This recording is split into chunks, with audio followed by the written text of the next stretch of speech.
Hola, hola, ¿qué tal? Buenas tardes, tengan todos ustedes, hermanitos en Cristo. Hoy vamos a continuar con esa formación bíblica debido al mes de septiembre, mes de la Biblia, pero ya estamos a 1 de agosto. Nosotros vamos a continuar con nuestra formación y aquí tenemos una pequeña síntesis de todo lo que hemos analizado y aquí tenemos de este lado todo lo que esto sería la Biblia. Dijimos que Biblia viene del griego, de la raíz griega que es biblos, que significa libros. Entonces la Biblia, esta que está acá, esta Biblia no es un libro, ¿no?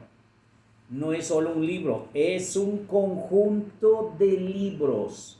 Etimológicamente podremos decir que la Biblia es un conjunto de libros inspirados por Dios. Segunda de Timoteo 3:16 dice que toda escritura está inspirada por Dios, que es útil para debatir, corregir y enseñar. Entonces esto es la Biblia. Entonces no es un solo libro, sino un conjunto de libros, diferentes libros. Esto es una Biblia guiada, esto se le llama guía, una Biblia guiada porque aquí están todos los libros. Los libros que están acá, de este lado, son los mismos que están de este lado. Por eso una Biblia guiada es muy fácil para encontrar los libros. Ahora bien, en el Antiguo Testamento, dice Hebreos capítulo 4, verso 12, la palabra de Dios es viva y eficaz, más filosa que una espada de doble filo. Ya explicaremos en otro momento la profundidad de esas palabras. La verdad es que decía San Jerónimo de Estridón, el cual festejamos el día de ayer, 30 de septiembre, que el que desconoce de Biblia, quien desconoce de Biblia, desconoce de Cristo. Porque Cristo, la Biblia contiene a Cristo, ¿sí? Por eso él, cuando terminó de traducir la Biblia, dijo: esta es palabra de Dios. Así se conocen muchas personas, la conocen como palabra de Dios, libros sagrados, Biblia, Santa Biblia, etcétera, etcétera. Ok, ahora vamos a ver que del Antiguo Testamento y Nuevo Testamento no es que se divida, sino es que más bien es una sola, pero que se complementa el Antiguo Testamento con el Nuevo Testamento. Ambos son parte de la misma raíz. El centro es Cristo. Aquí el centro es Cristo. Eh, Sin Cristo en el Antiguo Testamento no se entiende, puesto que hablan de un Mesías y ese Mesías es Cristo. Y si no está Cristo en el Antiguo Testamento no tiene chiste. Ahora en el Nuevo Testamento el centro es Cristo, pero un Cristo sin orígenes, un Cristo sin haberse profetizado, no tendría chiste. Sería entonces puro cuentito, como que dice: yo puedo llamarme el Cristo, pero eso no es cierto. Tendría que ser desde acá, desde el Antiguo Testamento. Antiguo Testamento, Nuevo Testamento. Hebreos 1:1 dice: de varias formas Dios se ha revelado por medio de los profetas. Antiguo Testamento. Pero ahora, en estos últimos tiempos, Dios se ha manifestado por medio de su Hijo. Nuevo Testamento. Antiguo Testamento, Nuevo Testamento. De los antiguos libros o escrituras griegas antiguas, dijeron los testigos de Jehová, encontramos 5 libros llamados Pentateucos. También tenemos 12 históricos, otros 4 narrativos. Acuérdense que estos se pueden juntar, pueden ser 16 históricos, pero esta Biblia que nos llega de parte del Verbo Divino, creo está basada en una Biblia de un alemán, traducida por un alemán, no recuerdo, muy buena. Por ahí ha de estar esa Biblia, luego les hago llegar, pero esta Biblia está muy completa. También nos dice que son 4 narrativos, 12 históricos, 4 narrativos, 2 poéticos, 5 sapiensales, 18 libros proféticos. ¿Sí? De tal manera que 5 más 12 más 4 más 2 más 5 más 18 nos dan 46 libros del Antiguo Testamento. Antiguo Testamento. De aquí para acá. Antiguo Testamento, Nuevo Testamento. Hazme cuenta así. 46 libros del Antiguo Testamento y ahora vamos a ver cuántos son del Nuevo Testamento. Nuevo Testamento, los 4 evangelios que ya hemos platicado. Y hoy vamos a hablar de los libros históricos y el libro profético, pero también hay cartas eclesiales y hay cartas paulinas, y finalmente serán 4 más 1 más 1 más 7 más 14 nos dan 27 libros. 27 más 46 nos dan 73 ejemplares, que es el compendio que es inclusive por internet puedes ir a buscar, y buscas en Google, que es uno de los servidores más inmediatos y más fácil de adquirir y de buscar. Tú pones lista de los libros traducidos por San Jerónimo de Estridón y nos van a dar 73 libros. Y ahí están todos estos libros. En la actualidad hay muchas Biblias mutiladas que no tienen 73, nomás tienen 66 libros, y luego ya veremos el por qué, cómo es ese proceso que hicieron estos hombres. No los voy a juzgar, tampoco es el tema en este momento, pero ya posteriormente estaremos explicando el por qué. Ellos tienen 66 libros y nosotros tenemos 73 libros. San Jerónimo de Estridón, que tradujo del griego al latín vulgar la Biblia Vulgata Latina con 73 libros. Ni modo, I sorry, excuse me. No podemos hacer nada si nuestros hermanos han considerado menos 7 libros. Ya estaremos platicando. Vamos a enfocarnos, ya hemos hablado de los 4 evangelistas, no son 4 evangelios, un solo evangelio, dice Gálatas 1:8, no hay otro evangelio. Lo que pasa que hay otros que han querido malinterpretar las propias escrituras para su propia perdición. No hay otro evangelio, hay un solo evangelio nada más, un solo evangelio, pero son 4 evangelistas. Esto ya los vimos. Ahora vamos a buscar el libro históricos. Nada más hay un solo libro histórico. Aquí había 16 y hasta 4 narrativos, o sea, 12 históricos, 4 narrativos. Aquí nada más hay un solo libro histórico. Y se lo debemos a San Lucas. San Lucas escribió un evangelio y San Lucas escribe un libro histórico, el único histórico. En el evangelio de San Lucas, capítulo 1, tiene una especie de introducción. Y en el libro de los Hechos también tiene una especie de introducción. Dice, en la primera parte escribimos esto, pero ahora en esta segunda parte te vamos a escribir esto, igualito que en el Antiguo Testamento, igualito. De muchas formas Dios se ha manifestado por medio de los profetas, pero ahora por medio de su Hijo. En el libro histórico empieza así. En el primer libro que yo te escribí era para aclarar esto, pero ahora te vamos a aclarar esto. Pum, pum, pum, pum, pum. Dicen los que saben que el libro de Hechos de los Apóstoles, que empezaron así a llamarse Hechos de los Apóstoles porque era toda la enseñanza de los apóstoles que habían adquirido por tantos años. Entonces ahora dicen los que saben que esos libros, esas hazañas o acontecimientos llamados Hechos de los Apóstoles, es considerado como el Evangelio del Espíritu Santo. ¿Por qué? Porque nos habla del caminar del Espíritu Santo a través de la iglesia, a través de esa enseñanza que dejó Cristo Jesús y cómo la ponen en práctica los apóstoles. Estaremos viendo cómo en el capítulo 2 la unción, en el capítulo 1 la ida de nuestro Señor Jesucristo a los cielos, que le llamamos asunción, no ascensión, sino asunción. Asunción de María es una cosa, un acontecimiento, ascensión de Jesús es otro acontecimiento. La diferencia es que María es llevada y Jesús va por sí solo, por sus propios méritos, porque es Dios mismo, ¿vale? El Verbo encarnado ahora sube junto al Padre. Capítulo 1, capítulo 2, la llegada del Espíritu Santo.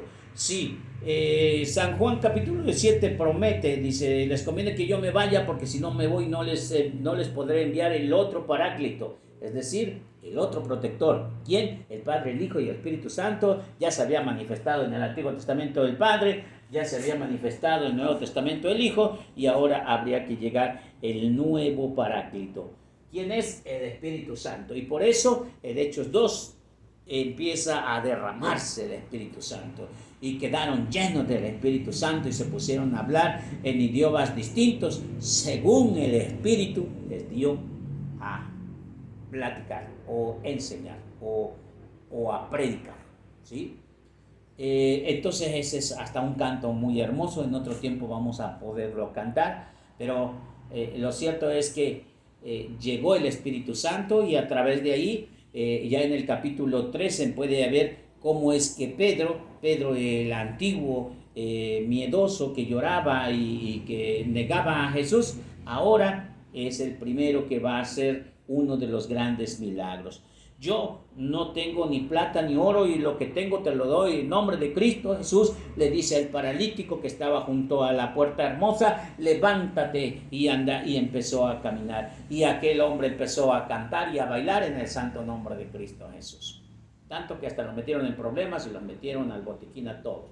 Entonces, lo que vamos a ver entonces todo es eso.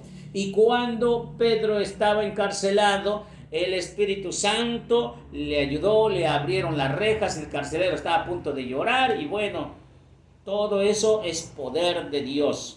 Capítulo 5, el primer concilio de Jerusalén, donde dice el Espíritu Santo y nosotros, o sea, es a través de una asamblea como el Espíritu Santo se manifiesta para aclarar y para determinar también en un momento dado quién se va a quedar en el lugar de San Judas Tadeo, no más bien en el lugar, sino que a completar que eran 12, tenía que ser 12, sabemos que 12 es número profético, 12 tribus, 12 apóstoles, pero uno ya se había ahorcado, entonces acuerdan que sea Matías, aunque estaba reñido con otras personas, pero dijeron es necesario que sean de los que siempre han estado con nosotros y que pase Matías, porque eso no es todos los días. Aquí pasó Matías, este es nombrado apóstol, ¿sí? Entonces hasta ahí vamos viendo y empieza a ver cómo es que la vida de los primeros apóstoles, la muerte de San Esteban, que es el primer diácono en morir a pedradas, en el capítulo 7, en el capítulo 9 vendrá la conversión de Pablo. Desde el capítulo 1 hasta el 9 va a estar hablando de Pedro y de Pablo, pero ya en el libro del capítulo 9 en adelante hasta el 22 va a estar hablando de San Pablo, desde su conversión, su formación, su evangelización. Y no alcanza a ver la muerte, o no se alcanza a mencionar ahí la muerte de Pablo, pero se entiende que es preso y llevado a Roma para morir en Roma. Entonces ahí tenemos el libro histórico, un libro histórico nada más. Como nos queda tiempo, vamos a hablar del otro libro llamado libro profético. El único libro profético. Acá eran 18 proféticos, aquí nada más es uno. ¿Cuál será? ¿Cuál de los 27? No puede ser el Evangelio, no puede ser el libro histórico, no sabemos si algunas cartas de San Pablo o algunas cartas eclesiales. ¿Cuáles serán esas cartas? ¿Cuál será ese libro profético? El que habla de muchas profecías. En el Antiguo Testamento, profeta Isaías, Jeremías, Ezequiel, también Daniel son libros proféticos. pero aquí en el Nuevo Testamento solamente hay uno. Ese libro es el libro del Apocalipsis. Y como está al final, después, el libro de Apocalipsis está antes de los libros de las cartas eclesiales, antes de las cartas paulinas, antes Hechos de los Apóstoles y antes los evangelios y antes los profetas, antes de los sapiensales, antes que los poéticos, antes que los históricos y antes que los pentateucos. Es decir, yo no sé por qué tienes que leer el final cuando tienes que leer el principio. Se malinterpreta. Mucha gente va y corre a la Biblia para ver si ya se va a acabar el mundo con esto de las inundaciones y con de las calorones, y busca y corre en la Biblia a ver lo que dice Apocalipsis, porque ya se va a acabar el mundo y los últimos tiempos. Me decía ayer un cliente: Chino, ya se está acabando el mundo. Yo dije: bendito sea Dios. Y él dijo: ¿qué quieres, que se acabe el mundo? No, por mí no hay ningún problema. Nos aventamos otros 2,000, 3,000, 5,000, hasta 10,000, 25,000 años, no hay problema. No hay problema. El caso que no es mío, mi voluntad. El caso está en que cuando Dios quiere, Dios formó este mundo, y cuando Dios quiera se va a acabar el mundo. Yo no puedo hacer nada.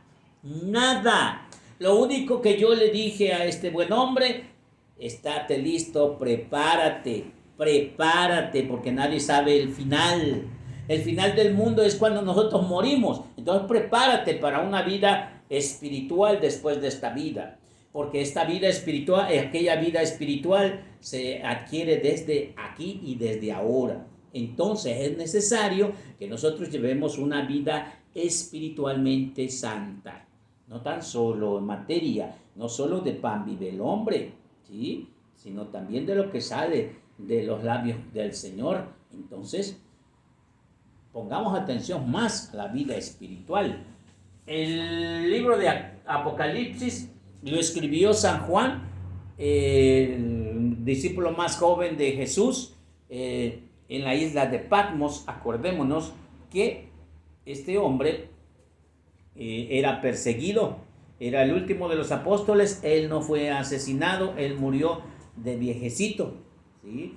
Todos murieron, les trozaron su cabecita, los pusieron de cabeza, los crucificaron, los cortaron con serrucho, los mataron a marrazos, de todo les hicieron. A uno los echaron con aceite, a todos los apóstoles los acabaron, pero el apóstol San Juan quedó hasta lo último, y él escribió un evangelio, 3 cartas y un libro, el libro de Apocalipsis, un libro profético. Lo escribe de esa manera, de una manera muy dada a señales. El libro de Apocalipsis tiene que ser analizado profundamente para no dar un mal paso en la interpretación. El libro de Apocalipsis tiene tintes literarios. Básicamente es un libro profético. Tiene géneros literarios, pero al mismo tiempo tiene algunas comparaciones. Las comparaciones no es que sea una fábula. Hay que entender lo que es una fábula, lo que es una comparación. Hay que ir analizando lo que es una metáfora, porque en ningún momento quiere decir que no es verdad. Está hablándose en una forma metafórica, pero es real lo que está sucediendo. El libro de Apocalipsis se da en ese contexto de que la iglesia ha estado siendo perseguida. No hay otra forma de decirlo. Los romanos, que no es la iglesia católica, aguas, abusando, tengan mucha atención en esto, por favor, porque muchos creen que la iglesia romana, entonces, son los que mataron a los apóstoles. No, para empezar, eso es otro texto, este es otro tema, te diré que la iglesia de los apóstoles es la iglesia católica, la iglesia de Cristo. Eso de iglesia romana lo vamos a ver en otro texto para ir desenredándonos.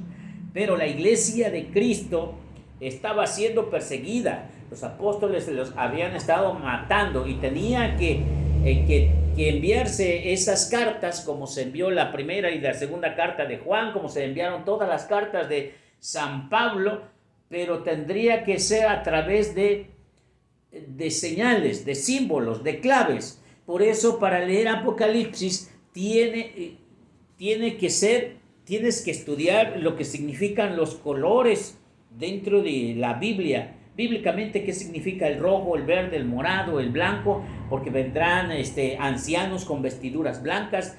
¿Eso qué cosa quiere decir? También que es símbolos como el cordero y el cordero de pie que está degollado. Capítulo 5 de Apocalipsis, no se entiende. Nosotros no estamos capacitados para entender eso. Sin embargo, como todo el libro de la Biblia, toda la Biblia o los 73 libros de la Biblia son litúrgicos, se está hablando de Cristo Jesús, el Cordero de Dios que quita los pecados del mundo, no el Cordero del Antiguo Testamento donde Moisés, por órdenes de Dios, le dice al pueblo de Israel que deben de matar un macho cabrío o un cordero que no esté contaminado y que tienen que comerse su carne. Esto lo encontramos en el capítulo 11 y 12 de Éxodo. Nosotros no podemos hacer eso, nosotros no es eso, se refiere a Cristo Jesús, Cristo que es inmolado en cada celebración eucarística para el perdón de los pecados de todo aquel que lo necesite, de todo aquel que quiera, de todo aquel que crea, de todo aquel que es católico, porque después de que dejas de ser católicos ya no quieres saber nada de Biblia, más bien no quieres saber nada de iglesia, nada de sacramentos y nada de la iglesia, nada de bendiciones, nada de eso. Entonces tenemos que ser más conscientes. El libro de Apocalipsis está saturado de símbolos, señales, colores. Hay que saber interpretar los números. Se habla de 144,000, se le hablan del número 3, del número 4, 7 caballos, 7 caballeros, 7 sellos, bueno, etcétera, etcétera.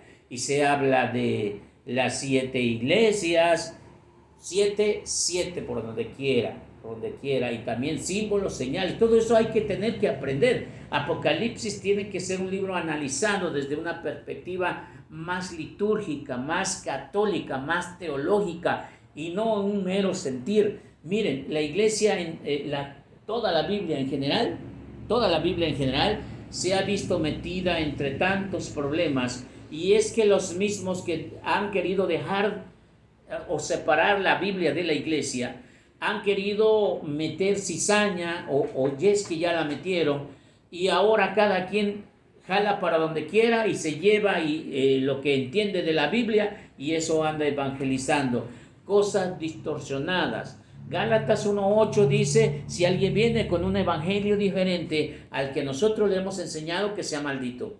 Y ya lo dije y lo vuelvo a repetir: si alguien viene con un evangelio que no es el que nosotros le enseñamos, así fuera un ángel bajado del cielo o nosotros mismos, los apóstoles, ya lo dije y lo vuelvo a decir, que sea maldito. Maldito porque no tan solo malinterpreta la verdad absoluta de Cristo en la Biblia, sino que hace que otros vivan engañados y por generaciones vivan engañados y formando diferentes contextos, diferentes pretextos, diferentes formas de separarse de la iglesia y de ellos mutuamente, como un virus que va contaminándose y que se va separando y se va alejando de la verdad totalmente, al grado en que finalmente ya no se entiende nada. Por eso es la situación de las sectas y de grupos que enseñan la Biblia, pero no te dicen ¿quién les enseñó a ellos la Biblia? Ellos dicen con que yo lea la Biblia y la interprete a mi manera, pero tú dices, épale, es inspirada por Dios, pero dirigida por la iglesia. No, nosotros somos la iglesia y nosotros la interpretamos a nuestra manera, y si tú te vas a quedar con esas ideas, está bien, porque yo pienso de mi manera y a mi gusto. Y tú estás creyendo en lo que dice el Papa y lo que dicen los obispos. Yo, por mi parte, yo creo en lo que está escrito en la Biblia. La Biblia es de la iglesia para la iglesia. No la puedes interpretar de tu manera o de manera personal. ¿Sí? Hasta ahí los vamos a dejar. Dios me los bendiga. Hemos visto el libro histórico, libro profético.